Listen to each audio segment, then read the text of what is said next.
Pessoal, tudo bem com vocês? Aqui é o professor Vitor Fernandes e nós vamos juntos então fazer a resolução dessa atividade de estudos número 3 aí de termodinâmica, né? Pessoal, na atividade aqui nós temos um exercício aqui que nos diz o seguinte, né? Que nós temos aqui um sistema fechado, tá?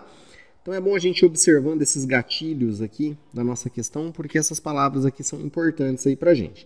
Então nesse sistema nós temos 5 mols aqui de um gás ideal, tá? Ideal aqui. Há uma pressão de 100 kPa e que passam aqui por uma expansão isotérmica, outro gatilho bem importante, a uma temperatura de 350 Kelvin, tá? Durante esse processo, o gás ele aumenta o seu volume para o dobro do valor inicial, tá certo? E após essa etapa, o gás ele libera calor em uma transformação isobárica, e o seu volume final ele atinge um valor V3 aqui, ó, que vale 1,5 V1, tá? Por fim, pessoal, o gás ele retorna ao seu estado inicial por meio de um processo aqui que nós chamamos de processo adiabático, tá? E com base nessas informações aqui do enunciado é para a gente preencher essa tabela que nós temos abaixo aqui, ó, que seria uma tabela para as energias aí, né, que são envolvidas aí durante esse processo, tá? Com essas quantidades, ó, ΔU, né, que seria a nossa quantidade de energia interna do sistema, Q aqui é a transferência de calor e W aqui que seria o trabalho realizado durante o processo para cada uma das etapas aqui do nosso ciclo, tá?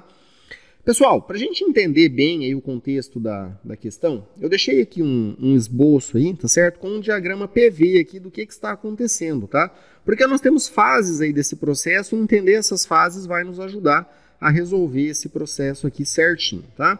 Então, ó, só para a gente entender, nós tínhamos aqui um sistema fechado, né, ó, 5 mols de gás, que ele estava numa pressão de 100 kPa, tá? E aí ele passa por uma expansão isotérmica. Isotérmica, então, quer dizer que nós temos uma temperatura constante, beleza? E essa temperatura, ela vale 350 Kelvin, tá? Então, ó, aí durante esse processo, né, esse processo isotérmico, o gás ele aumenta o volume para o dobro do valor inicial. Então eu deixei um esboço aqui, tá, pessoal? Apenas um esboço para que vocês realmente entendam, ó. Eu tenho então essa primeira transformação, que é uma transformação isotérmica, então ela sai desse ponto aqui que eu chamei de ponto 1 e ela vai aqui até o ponto número 2. Então aqui ela tem um volume dela que é dobrado, tá? Aproximadamente isso, beleza? Depois, pessoal, o que que acontece, ó? Aí, após essa etapa, o gás ele libera calor em uma transformação isobárica. Isobárica quer dizer pressão constante, tá? E aí o seu volume final, ele atinge um volume V3 aqui, ó, que vale 1,5 V1, tá? Então percebam que no meu esqueminha aqui, ó, tá? Nós temos então uma outra transformação, que é uma transformação isobárica, então eu chamei ela de 2:3 aqui, tá certo? Isobárica a gente vai manter a nossa pressão constante e o volume aqui, ó, eu coloquei ele mais ou menos no meio, tá? E ele representa aqui aproximadamente, né, 1,5 aqui do volume que a gente tinha inicialmente, tá?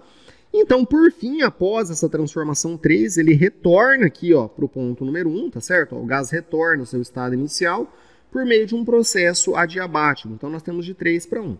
Pessoal, só lembrando que o processo adiabático, tá? É quando uma transformação ela acontece sem que exista troca de calor aqui das paredes do nosso sistema com o meio, tá certo? Então essas informações para a gente elas são bastante importantes aí para a resolução aqui da nossa atividade, tá certo? Então, pessoal, para a gente tentar condensar aí um pedacinho da nossa resolução, tá? Eu deixei um quadro aqui e eu vou preenchendo as informações que nós temos aqui desse gás nesse quadro, tá? E é bom até que vai dar uma condensada aí no nosso cálculo, beleza? Esse quadro ainda não é o quadro de energias ali do nosso sistema, tá? Mas a gente vai precisar de todas essas informações aqui para poder fazer o preenchimento dele. Então vamos lá, pessoal, ó. O nosso gás, ele inicialmente estava numa pressão de 100 kPa, tá? Então eu criei uma coluna aqui da pressão em kPa, beleza? E aqui, pessoal, nós vamos ter uma pressão, então, ó, inicial aqui que vale 100 kPa, tá certo? O volume que nós tínhamos de gás, pessoal, não foi informado, tá? Então eu vou chamar esse volume aqui de volume V1, beleza? Que seria o volume para o estado inicial. E a temperatura nós temos, né? Ele informou pra gente que nós temos uma temperatura de 350 Kelvin aqui, ó, tá? Então o que aconteceu? O nosso gás ele passou para o estado 2, tá certo? E no estado 2 eu quero que vocês percebam que nós tivemos uma transformação isotérmica. Então, a temperatura ela não muda, tá? Então, ele passou do estado 1 para o estado 2 e manteve a temperatura constante. Então, aqui nós vamos colocar 350 também, tá? E aí, pessoal, cenário que nós temos aqui. O que aconteceu com o volume, né, do estado 1 para o estado 2? Observem lá no enunciado, tá, ó, que o gás aumenta o seu volume para o dobro do valor inicial. A gente não sabe quanto que a gente tinha no início, tá? O que a gente sabe é que nós temos o dobro do volume inicial. Se antes a gente tinha V1, agora nós vamos ter o dobro disso, tá? E aí, pessoal, como o gás ele é um gás ideal, né, conforme foi dito pra gente ali no enunciado, a gente pode utilizar a lei geral dos gases, ali, a equação geral dos gases ideais, para a gente poder calcular esse volume que nós temos aqui, tá? Então é isso que nós vamos fazer. Se a temperatura ela é constante, pessoal, o que a gente pode afirmar é o seguinte, né? Ó, nós temos que P1, V1 é igual a P2, V2, tá? Lembrando que é P1, V1 sobre T1, né? P2, V2 sobre T2, mas como T1 e T2 é constante, a gente pode simplesmente omitir eles daqui porque eles seriam simplificados aqui nessa nossa equação, né? Então eu vou substituir os dados que eu tenho aqui do problema para a gente poder encontrar esse volume V2 aqui, ó, tá? Então vamos lá, pessoal. Nossa pressão 1, ela é de 100 kPa, tá? Então eu vou colocar ela aqui, ó. Eu vou colocar apenas 100, tá? Eu vou deixar o kPa aqui de fora porque eu vou obter um outro volume em kilopascal também. E aí acaba facilitando um pouquinho os nossos cálculos aí, tá? Então nós vamos ter aqui, ó, 100 que multiplica V1, tá? E isso aqui vai ser igual ao valor de P2 que eu estou buscando nesse momento, que multiplica o valor de V2. E lembrando que V2 ele significa 2V1 aqui, ó. Tá? Então, pessoal, se eu tenho V1 aqui do lado esquerdo, né, e V1 do lado direito, eu posso cancelar esses dois V1s aqui. E nós vamos ficar aqui, ó, que 100 é igual a P2 vezes 2, tá? Então, para a gente encontrar o valor dessa nossa pressão P2, basta a gente pegar esse 2 aqui e passar dividindo 100, não é isso? Então, vai ficar aqui, ó, 100 sobre 2. Então, essa nossa pressão P2 aqui, ela vai dar 50. Lembrando que eu não coloquei o kPa aqui, tá? Mas essa unidade de medida que nós vamos ter aqui, ó, ele é o quilopascal, tá certo? Então, nós vamos colocar aqui nossa pressão aqui 2 valendo 50, tá? Agora, beleza, avançando aqui no nosso enunciado, pessoal, observem que nós temos a terceira etapa, que é quando o gás ele passa aqui, ó, de forma adiabática, né, de 2 aqui, aliás, de 2 aqui para a etapa 3. É uma etapa isobárica. Isobárica, lembrando que é a mesma pressão, né, pessoal? Então, se ele sai do estado 2 e vai para o estado 3, tá? Numa transformação isobárica, a pressão é a mesma. Então, aqui a gente vai ter 50 com toda certeza, tá? Foi dito pra gente, tá certo? Que o volume, ó, nessa terceira etapa, tá? Seria o nosso V3, ele vai para 1,5 V1. Então, nós vamos colocar esse volume aqui, ó, 1,5, tá? E o valor que nós temos ali seria o valor V1, beleza?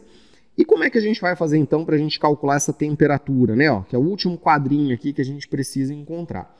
Pessoal, para a gente encontrar essa temperatura, a gente pode simplesmente, também do mesmo jeito, tá certo? Utilizar aqui a nossa equação geral dos gases. Só que aí a gente vai considerar que nós temos uma transformação que é isobárica, né?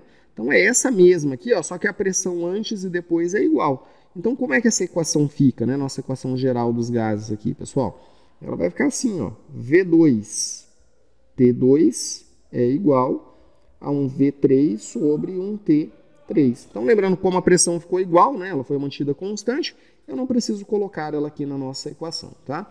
Então, nós vamos substituir os valores que nós temos aqui, ó. O valor de V2, tá certo? Ele seria 2V1, né? Então, vamos colocar aqui, ó, 2V1 sobre o valor de T2, que nós temos aqui, ó, que é 350, tá?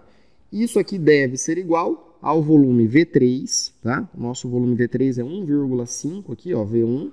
Então, 1,5 V1 sobre o valor T3. O T3 é quem eu estou buscando aqui nesse momento, tá?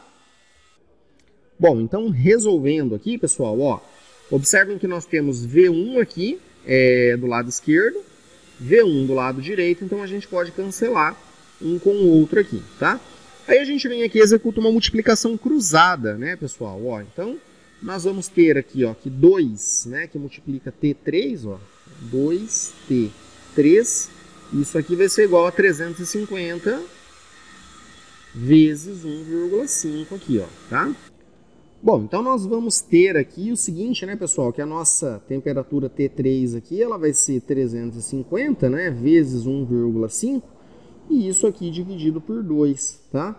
Se vocês executarem esse cálculo aí, pessoal, certo? O valor que eu obtive aqui foi de 262,5 Kelvin aqui, ó, tá? Então, esse valor aqui é o valor que nós vamos colocar na nossa terceira temperatura aqui, ó, tá? Então, vamos colocar aqui 262,5 para a nossa escala Kelvin.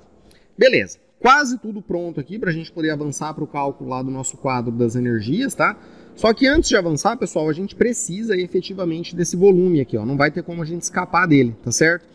Então, para a gente poder calcular esse volume, pessoal, vocês podem utilizar qualquer uma das linhas que nós temos aqui, ó, desse quadro, para a gente poder encontrar. E aí, a gente pode utilizar, por exemplo, a equação de Clapeyron, né, para a gente poder calcular esse nosso volume, tá? Então, vamos colocar ele aqui, ó, calculando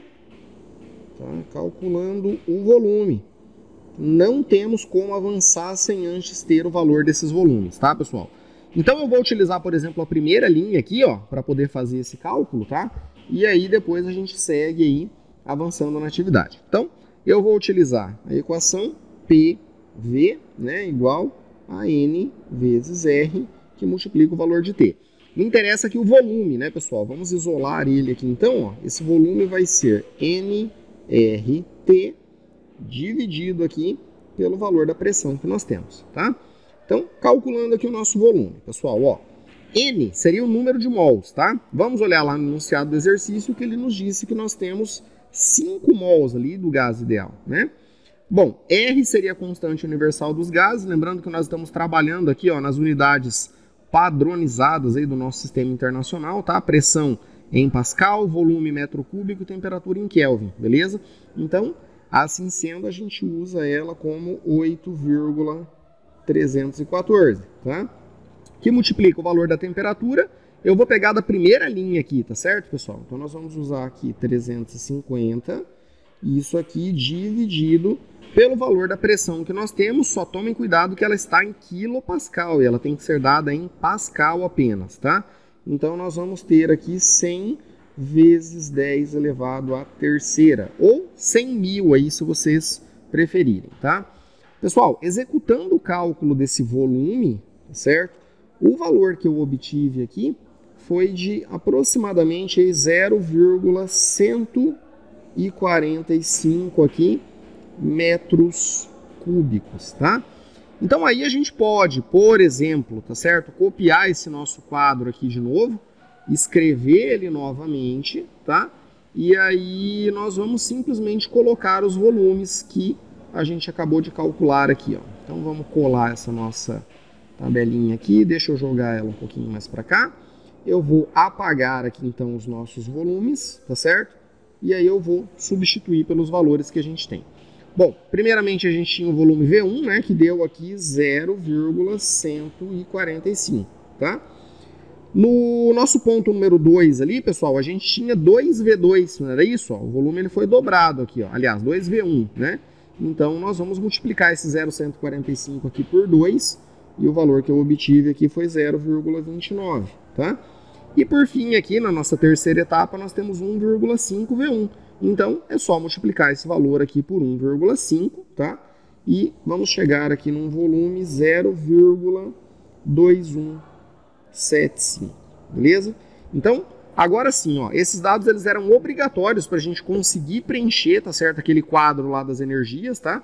E é isso que nós vamos fazer a partir de agora, beleza?